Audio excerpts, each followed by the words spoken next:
កិច្ចការផ្ទះភាសាខ្មែរថ្នាក់ទី2មេរៀនរំលឹកទី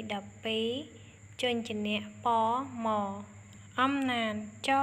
គូសវងជាង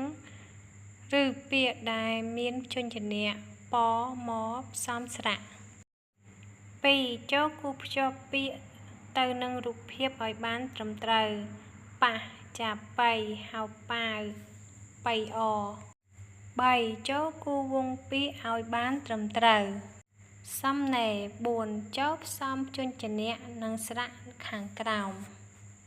ពម 5. ចូលគូសភ្ជាប់និងសរសេរពាក្យឲ្យបានត្រឹមត្រូវមួប៉ៃហៅចារម៉េះអម៉ៅប៉ៃរម៉ោះប៉ៅ 6. ចូលបំពេញល្បះតាមរូបខាងក្រោម